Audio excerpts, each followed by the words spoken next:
Olá, hoje nós vamos falar um pouquinho sobre as terapias avançadas em hematologia e também como está a situação dessas terapias na América Latina.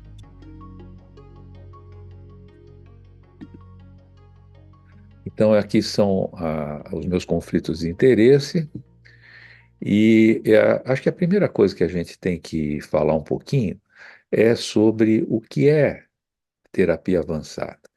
Então, se a gente considerar a terapia avançada como inovação, provavelmente em 1818, quando James Blundell fez a primeira transfusão de sangue humano de um paciente para tratar uma hemorragia pós-parto, naquela época isso foi uma inovação, foi uma terapia celular avançada.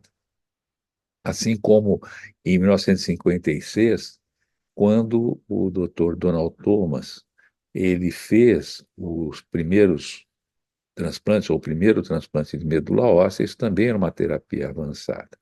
Mas o conceito atual não é tanto de inovação. Nós chamamos de terapia celular convencional aquela que tem uma mínima manipulação e que o uso desta célula é o seu uso habitual. Enquanto terapia avançada é aquela terapia celular que tem uma manipulação extensiva e, às vezes, um uso que não é o habitual. Então, eu separei algumas terapias avançadas que eu acho que merecem destaques na hematologia. Uma é a utilização das células NK, a outra, o CAR-T-cell, ou o CAR-NK, as células T dirigidas contra vírus e a terapia gênica, que tem sido utilizada principalmente em anemia falciforme, talassemia e hemofilia.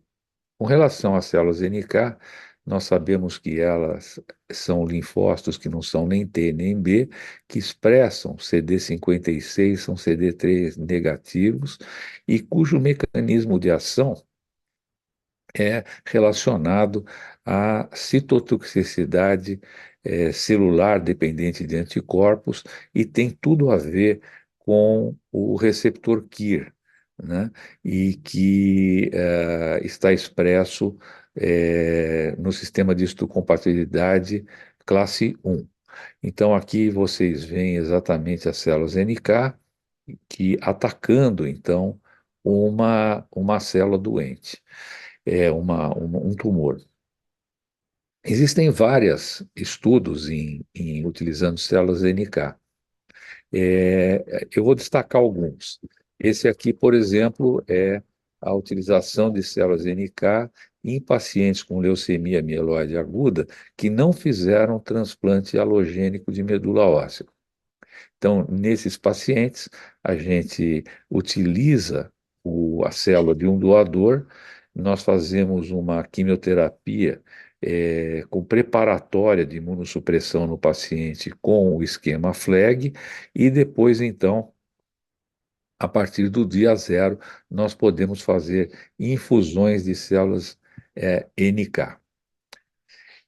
O que esses estudos iniciais mostraram, esse aqui é um estudo do Dr. Dean Lee, na época em que ele ainda estava no MD Anderson, é que há uma relação de melhor resposta à sobrevida livre de progressão desses pacientes com relação à dose da célula NK. Então, ele mostrou que quanto maior a dose da célula NK, melhor o resultado. Depois, ele também publicou alguns trabalhos utilizando a célula NK no cenário do transplante halogênico. Então, basicamente, os pacientes, nesse caso, eram pacientes submetidos ao transplante e que tinham provavelmente leucemia de alto risco e que acabavam tomando a célula NK no sentido de evitar a recidiva, né? E o que se mostrou também nesses casos é que a resposta foi melhor dependendo da dose das células, né? Então, vocês podem observar aqui, inclusive, que com doses maiores, esses resultados foram melhores. O outro interessante estudo é o estudo do Dr. Stefan Ciurea com relação à utilização da célula NK no cenário do transplante haploidêntico. Então, aqui eles coletavam as células NK e depois você fazia estas células no transplante haploidêntico, exatamente nesse timeline que vocês veem aqui, exatamente para também tentar evitar a taxa de recidiva que pode ocorrer neste cenário. E o que se observou é que realmente há uma diferença, sem dúvida alguma, né, com relação aos pacientes que fizeram célula NK comparados com controles históricos, né? Então, esse estudo foi publicado aqui no Leuquimia em 2022, e esses controles históricos eram de pacientes do Registro Internacional do CIBMTR. O outro aspecto interessante da célula NK é a sua utilização no cenário do mieloma múltiplo. Então, esse aqui é um estudo da doutora Nina Shah, no ano de 2017, onde ela utilizou a célula NK em transplante autólogo de medula para mieloma múltiplo, no sentido de talvez diminuir a taxa de recidiva. E aqui ela mostra, nesses casos, esses resultados, inclusive com taxas, de resposta completa bastante expressiva. Todos esses pacientes, que ela utilizou eram pacientes de alto risco e alguns deles ela conseguiu, em 4 de 12, inclusive de pacientes de alto risco, ter a negatividade da doença residual mínima. E o que nós temos aqui na América Latina com relação às células NK? Eu acho que a iniciativa mais interessante e talvez mais meritória é a iniciativa da doutora Lúcia Sila, do Hospital das Clínicas da Universidade Federal do Rio Grande do Sul, que foi pioneira nesta nesses trabalhos, inclusive em cooperação com o Dr. Jin Lee, e ela fez o primeiro estudo, que foi um estudo fase 1, utilizando células NK haploidênticas em pacientes com leucemia mieloide aguda, recidivada ou refratária. E temos os estudos do Hospital Israelita Albert Einstein, que tem também um estudo fase 1, que está atualmente, acabou de ser aprovado pela Anvisa, para ser utilizado em pacientes com leucemia mieloide aguda, refratária ou recidivada, e utilizando aqui células de cordão. A ideia, a diferença do estudo da doutora Lúcia é que ela usa doadores haploidênticos, e aqui é células do cordão, no sentido de se tentar ter um banco de células NK. E a outra iniciativa que nós tivemos foi da Carolina, uma aluna minha de doutorado, que acabou conseguindo fazer uma célula feeder, porque a célula feeder ela é extremamente importante na cultura das células NK, para que a gente possa obter o maior rendimento dessas células para que elas sejam efetivas. Então, aqui está o estudo da doutora Lúcia. Como vocês podem ver, aqui é o esquema de preparo dos pacientes no seu timeline, aqui as aplicações das células NK e aqui os resultados por paciente. E realmente ela mostrou uma melhora, principalmente na sobrevida livre de progressão desses pacientes. E um fato meritório que ela mostrou foi nesse paciente, que inclusive era aqui um paciente aqui do Hospital Israelita Albert Einstein, paciente nosso, que foi submetido a células NK da doutora Lúcia e que teve uma limpeza da doença no sistema nervoso central, mostrando que essas células tem a capacidade de entrar no sistema nervoso central. Esses são nossos estudos aqui no Einstein. A gente está começando agora o estudo das células NK em seres humanos, mas aqui a gente já vê a excelente atividade citotóxica in vitro das células NK de cordão, uma excelente atividade no modelo animal, e agora o que nós pretendemos entrar é com esse estudo nos seres humanos, né? E o que a gente pode ver aqui que interessante é que a gente não perde a atividade, há uma estabilidade com a criopreservação, propiciando que a gente possa realmente pleitear um banco de células de cordão NK que possam ser utilizadas no resgate de pacientes com leucemia mieloide aguda grave ou mesmo no cenário de adjuvância em transplantes, por exemplo, de pacientes de alto risco. A gente tem um trabalho, inclusive, aprovado no CNPq neste cenário. E aqui mostrando o trabalho da doutora Carolina Watanabe, que mostra exatamente a sua célula, né, que tem uma capacidade de expansão muito maior no sentido de propiciar que você tenha um grande rendimento de células utilizando uma célula feeder e que está agora sendo objeto de patente. Mudando é, a área das terapias celulares avançadas, nós vamos falar um pouquinho de CAR-T-cell. Na verdade, a gente pode aqui ver que é a partir de uma célula T, né, que essa célula T, você com um vetor viral, e você pode criar um alvo, né, para os nossos pacientes e, basicamente, o que se utiliza hoje é a célula CAR-T autóloga. Então, você coleta as células do próprio paciente, você isola as células T, aí você, através de um processo quase de engenharia, você introduz o vetor, né, e você estabelece aqui qual o alvo que você quero utilizar. Os alvos mais comuns que a gente tem utilizado, inclusive na área comercial, é o CD19 para leucemia linfocítica aguda e linfomas e o BCMA para mielomas. E depois essas células são expandidas e são infundidas no paciente e tem esta atividade de acordo com o seu alvo. O tempo médio de manufatura é de 17 a 28 dias, e esses pacientes quando tem uma demora muito grande, eles podem ter uma terapia-alvo para que eles possam aguardar que essa célula seja manufaturada. O FDA aprovou várias companhias nesse sentido.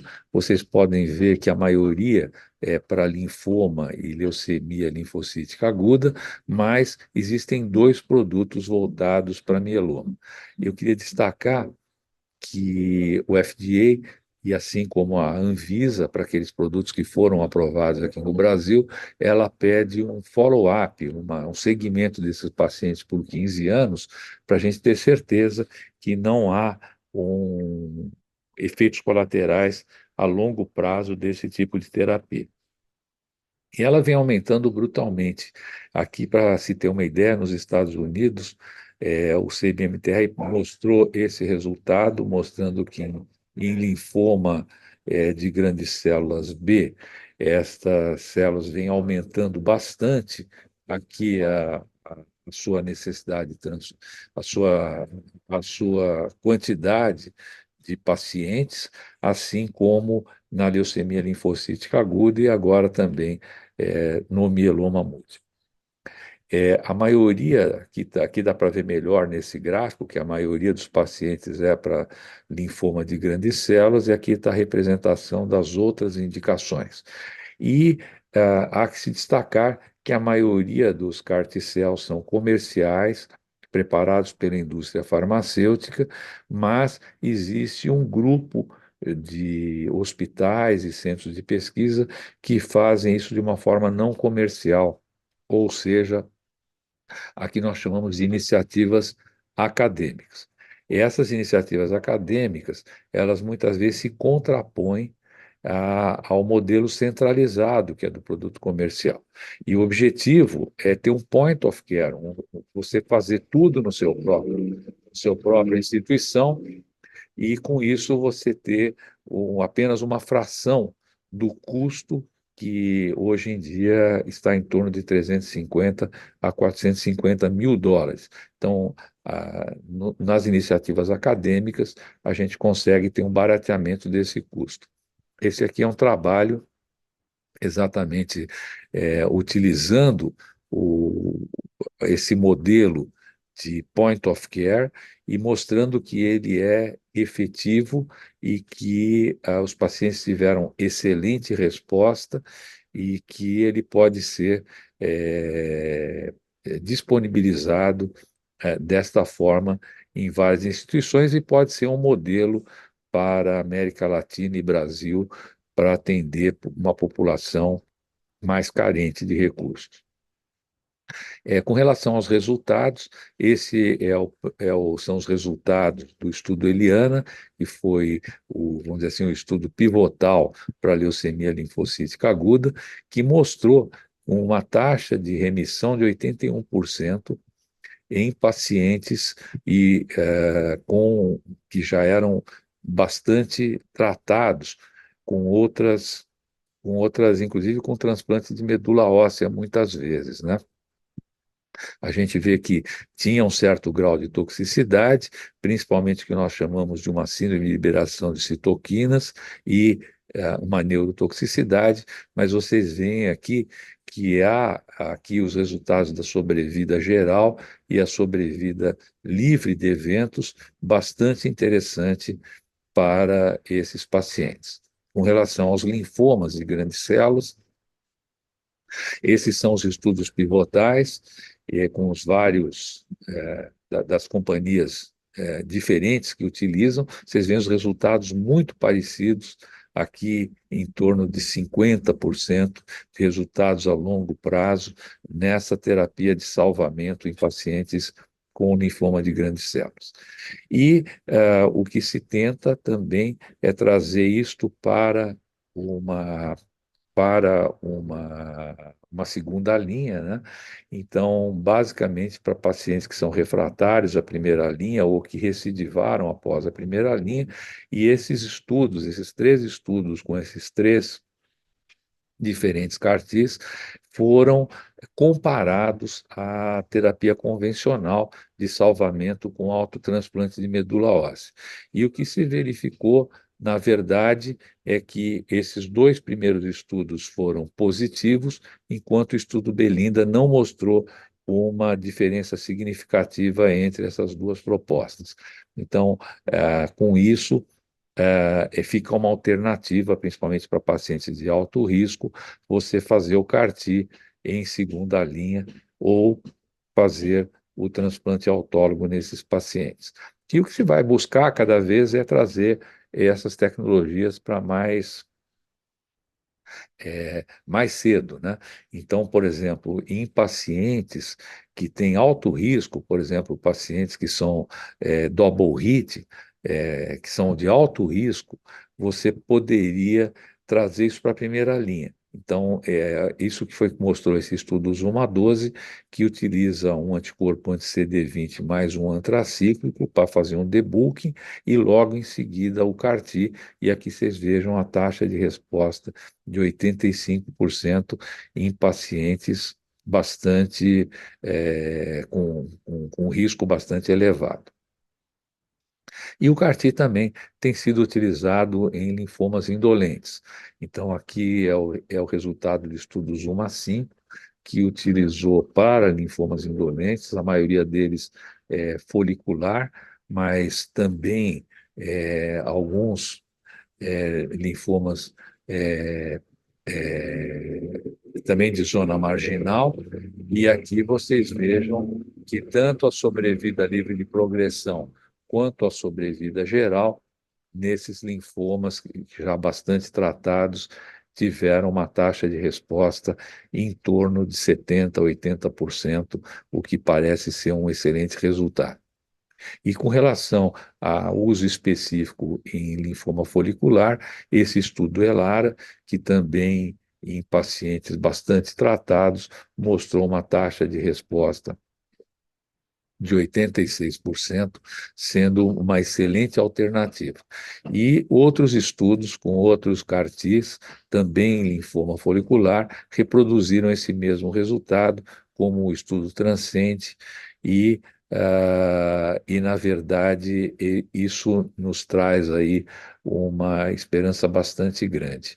Mas não só nos linfomas indolentes, mas também no linfoma do manto, aonde o estudo ZOMA-2 mostra que ele pode ser também uma terapia de salvamento com uma taxa de resposta bastante boa, né, em torno de 93%, com 67% de respostas completas e com uma sobrevida livre de progressão com um platô em torno aqui de 50%, o que parece também ser uma resposta bastante objetiva e bastante boa. E, finalmente, com relação à CAR, eu queria destacar aqui o chamado CAR-NK, né? E destacar aqui desse estudo também participou a nossa colega aqui do Einstein, Lucila Nassif Kerbauer, e que, utilizando ao invés da célula T, a célula NK, e a grande vantagem da utilização da célula NK é que isso pode virar um produto de prateleira. Então, ele é utilizado geralmente com células. Esse trabalho foi feito no MD Anderson com células de cordão, e os pacientes tiveram uma resposta bastante importante, de 73% de taxa de resposta. E, finalmente, aqui, com relação ao mieloma múltiplo, cujo alvo é o BCMA, e aqui o que a gente acaba vendo é o primeiro estudo, que é o estudo KARMA, que foi utilizado com a Celgene, e nesse estudo o que a gente vê é que pacientes também amplamente tratados de mieloma tiveram uma resposta importante com o CAR-T, e depois o estudo CARTITUDE 4 mostrou uma excelente resposta com o Cilta-cel, que em pacientes que eram refratários à lenalidomida, que já tinham tido 1 a 3 regimes prévios, né? Então, vocês veem que comparado a o standard of care desses pacientes, tanto com DARA, pomalidomida e dexametasona, como pomalidomida, Velcade e dexametasona, o Cilta-cel mostrou uma melhor resposta.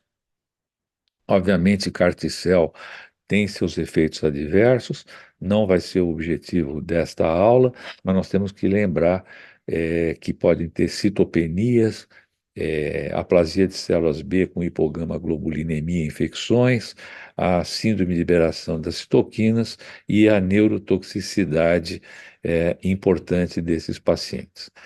Com relação à América Latina, só no Brasil nós temos CAR-T-cells aprovados para uso, seja em leucemia linfóide aguda ou em linfoma, tanto linfoma de grandes células como folicular, como a gente pode ver nesses produtos que estão aqui, e nós temos também um produto aprovado para mieloma múltiplo, que é o Cilta-cel.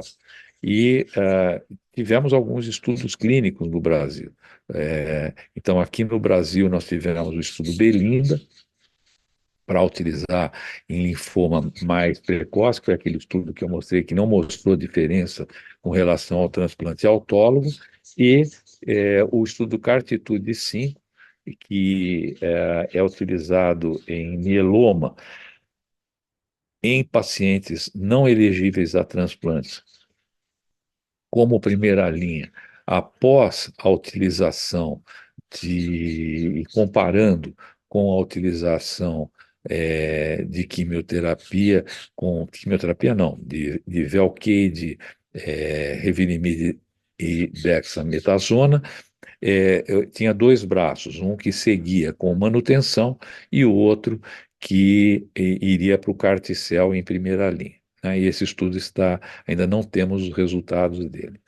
É, os- com relação aos CAR-T comerciais no Brasil, até março desse ano, nós já tínhamos 65 pacientes tratados com o CAR-T da Novartis, em torno de 14 lotes disponíveis, com 5 tratados para CAR-T, e a Janssen em mieloma tinha, o estudo já tinha seu CAR-T aprovado, mas somente agora, esse mês, de maio de 2024, é que passou a ter essa disponibilidade para pacientes com mieloma. Eu queria destacar esse estudo do grupo do meu querido colega Wanderson Rocha, que fez uma revisão sistemática do uso dos clinical trials no mundo com relação ao CAR-T e que mostram que aqui a preponderância dos estudos na China em relação aos Estados Unidos e os países da Europa, né? E vocês veem que aqui no Brasil, até março de 2024, somente 6 estudos eram disponíveis e na América do Sul, apenas um estudo clínico realizado. E por que é importante essa questão do estudo clínico do CAR-T no nosso país? Se nós considerarmos só os pacientes com linfoma e leucemia, e considerando aqueles que são refratários ou que recidivam, e as crianças nessa mesma situação, o que nós vamos ter uma necessidade de em torno de 1.800 a 2.200 pacientes ao ano. Então, a gente vai precisar, sim, de CAR-Ts não só comerciais, como CAR-Ts acadêmicos para isso. E, com relação a essa questão de CAR-Ts acadêmicos, existe a necessidade de parcerias, porque através dessas parcerias é que nós vamos conseguir ah, efetivar a utilização do CAR-T acadêmico. Então, essa é uma que foi uma parceria que foi feita entre a Sociedade Brasileira de Transplante de Medula Óssea, o Hospital Clínico de Barcelona, a Associação Latino-Americana de Transplante de Medula Óssea, que assinou um memorando de understanding para que de cooperação para que a gente pudesse estar utilizando o vetor e os protocolos que são utilizados pelo doutor Álvaro Urbano e utilizando aqui no Brasil e na América Latina, né? Nós já temos um protocolo andando que foi submetido à Anvisa da Universidade Federal do Ceará e temos a ideia de expandir isso para um protocolo de mieloma a ser realizado no Einstein, na USP e na Universidade Federal do Ceará. Aqui mostrando para vocês esse grupo de Barcelona, que tem já 124 pacientes em clinical trials, 101 em uso compassivo, né? Então, e eles acabaram aprovando no Ministério da Saúde esse procedimento por um valor de 89 mil euros, que é cerca de um terço até do valor dos carticéus comerciais comercializados nos Estados Unidos, no Brasil e na Europa. A outra iniciativa é essa iniciativa com a Caring Cross. Essa iniciativa com a Caring Cross, ela tem vários centros na América Latina, inclusive aqui no Brasil também, um grupo, e tivemos o privilégio de que a Caring Cross fez uma transferência de tecnologia para a Fiocruz. Dessa forma, acredita-se que a Fiocruz vai conseguir fazer esse vetor E com isso, nós vamos conseguir disponibilizar isso, talvez, para pacientes, inclusive do SUS. A nossa iniciativa aqui no Einstein, por exemplo, e de alguns países da Latinoamérica também, é utilizando o sistema Prodigy e o vetor do sistema Prodigy, que está aqui, que é um sistema fechado, onde esse CAR-T é feito utilizando esse sistema e pode utilizar tanto o vetor da própria Prodigy como ou da própria Milteney como um vetor outro. Por exemplo, em Barcelona eles utilizam esse mesmo sistema Prodigy, mas com o vetor que eles mesmos fizeram. Então, aqui estão essas iniciativas que são da América Latina, aqui a nossa iniciativa do Einstein, que foi o primeiro CAR-T acadêmico aprovado pela Anvisa em 2023, a Faculdade de Medicina da USP, que fez o grupo de Ribeirão Preto, o primeiro caso no Brasil de pacientes com linfoma não Hodgkin difuso, e que estabeleceu um programa acadêmico e que teve, esse ano de 2024, o seu estudo aprovado pela Anvisa. Depois a gente tem uma iniciativa da USP, de São Paulo, com uma plataforma também para CD19, que está em desenvolvimento, uma iniciativa do INCA, do Dr. Martin Bonamino, com a tecnologia não viral, mas de transposon Sleeping Beauty. A Universidade Federal do Ceará, que eu já citei, que está com um protocolo junto com o grupo de Barcelona e o sistema PRODE também em desenvolvimento. Esse,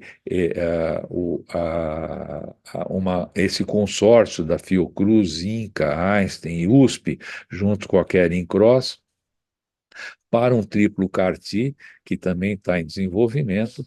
Nós estamos desenvolvendo um vetor aqui no Einstein, a gente já tem para BCMA, esse vetor está em patente, está sendo patenteado, está patenteado, e já mostrou atividade in vitro, e agora nós estamos fazendo estudo em animal. E aquele estudo que nós podemos fazer multicêntrico com o grupo de Barcelona, que está em preparação de protocolo. No México, tem alguma iniciativa com relação à utilização da PRODE, assim como no Chile, na Colômbia e no Uruguai também. Esse aqui é o primeiro caso, ficou clássico, que é o primeiro caso de utilização de CAR-T acadêmico no Brasil, que foi utilizado em Ribeirão Preto, mostrando aqui essa excelente resposta desse paciente. Hoje, eles têm esta planta, essa quase uma fábrica chamada Nutera, que pretende desenvolver CAR-T e numa escala mais industrial, e que agora está em fase de fazer um estudo multicêntrico, fase 1, 2, de um CAR-T CD19. Essa é a nossa primeira paciente do Einstein, onde nós fizemos o nosso CAR-T acadêmico aqui para mostrar o quanto é importante os controles nesses pacientes. Então, no D14, você mostra aqui a persistência do CAR-T por citometria de fluxo. Aqui o resultado dessa paciente com regressão total é, do linfoma, aqui para mostrar a nossa iniciativa de fazer um vetor para BCMA, da doutora Carolina Suzuki, junto com a doutora Kerbauer, e que foi objeto de patente, mostrando a capacidade de atuação como CAR-T dessas células, aqui para mostrar que essas células são específicas para BCMA, exatamente comparando elas com a capacidade dela de atacar as células para o alvo BCMA e não para CD19, e aqui os estudos da doutora Kerbaui com relação a fazer um CAR-NK também com o alvo de BCMA e já mostrando aqui a capacidade de matar dessas células, né, como vocês podem observar aqui, das suas células CAR-NK desenvolvidas aqui no Brasil. Não só isso, é muito importante também aqui no Brasil, a gente desenvolveu através da nossa plataforma, que é exatamente essa que eu estou falando, o Hematolog app, a gente desenvolveu o Cartilog, que pode ser adquirido gratuitamente tanto é, na loja Android como Apple, e que vocês, utilizando esse Cartilog, que nós estamos chamando aqui, você pode utilizá-lo para você poder estabelecer o risco que o seu paciente está correndo, tanto neurológico quanto de liberação de citoquinas, e ter um guia de orientação de como tratar. E temos também, agora mudando o assunto novamente, para a gente falar de células T dirigidas contra vírus. A gente sabe que tem várias iniciativas, algumas delas utilizam painéis como esse aqui, que tem como objetivo você ter um painel multivírus e que você possa, então, atacar os principais vírus que estão presentes no transplante de medula óssea. Então, vocês vejam aqui como é que isso aqui é preparado, né, no tratamento do paciente. E aqui vocês veem que essa utilização foi bastante efetiva aqui com relação a não só a viremia, como também a, a doença nesses pacientes, produzindo menos doença. E aqui vocês veem que a sobrevida desses pacientes que utilizaram tiveram uma sobrevida excelente, e a maioria daqueles que faleceram não faleceram de doenças virais, mas sim de progressão da doença. E aqui outros resultados que também foram publicados aqui na Sociedade Americana de Hematologia, utilizando também um painel viral para vírus respiratórios. Quer dizer, então, há uma possibilidade de você, por exemplo, vírus sincicial respiratório, para influenza, de poder utilizar painéis dessa natureza, né? Um aspecto interessante é a utilização em PTLD, principalmente com relação ao Epstein-Barr vírus. Então, esse aqui mostra exatamente quase 80% de resposta de pacientes é, que precisaram utilizar essa tecnologia para controlar a sua doença, né? Então, isso aqui está, hoje tem já uma aprovação dessa empresa na Europa, e o que eles estão evoluindo é para sair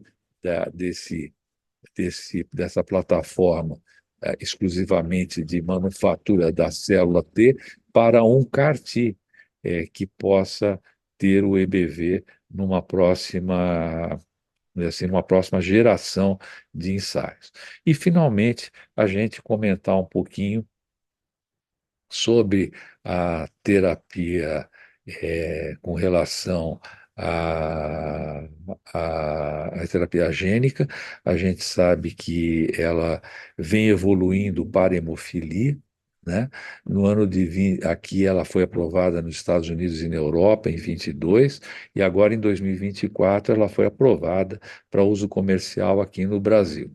E aqui também um timeline das hemoglobinopatias, onde a gente vê que duas terapias foram aprovadas para doença falciforme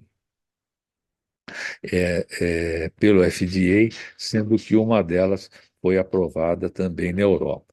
aqui no Einstein, a gente também tem um projeto, tanto para vírus, com relação, o nosso projeto aqui é basicamente para citomegalovírus.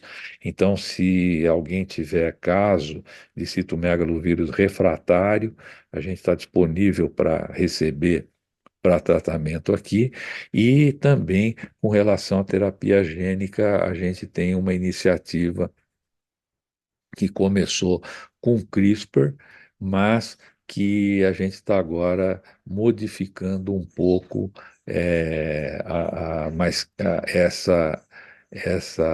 forma de editar essas bases, mas sempre utilizando a tecnologia do CRISPR. Fundamental é os consensos, e aqui no Brasil nós temos o consenso da BHH e da SBTMO e a legislação. Então, hoje nós temos uma legislação específica da Anvisa, tanto com relação aos procedimentos de manufatura, como de estudos clínicos, quanto de aprovação de produtos através de RDCs. A gente acredita que seja fundamental utilizar os princípios de qualidade do GACE e do FACT. Então, em conclusão, nós temos muitas plataformas em hematologia, de terapias avançadas para células NK, CAR-T-cell, CAR-NK, células T contra vírus, terapia gênica. O Brasil e poucos países da América Latina estão envolvidos com CAR-T e outras terapias para doenças hematológicas. Muitas iniciativas estão sendo investigadas como terapias acadêmicas, principalmente no Brasil. As companhias farmacêuticas, até o momento, só estão comercializando no Brasil. Há uma necessidade de muita aderência das equipes de transplante e de terapia celular aos estándares PACS e GACE para garantir a qualidade. Registros são importantes e as parcerias são fundamentais para que possa haver um desenvolvimento adequado tanto no Brasil quanto na América Latina. E com isso eu queria agradecer um monte de gente, tanto no Brasil quanto fora do Brasil, que ajudaram e têm ajudado no desenvolvimento da terapia celular no Brasil e também nas nossas iniciativas acadêmicas. E aqui a nossa equipe, muito obrigado.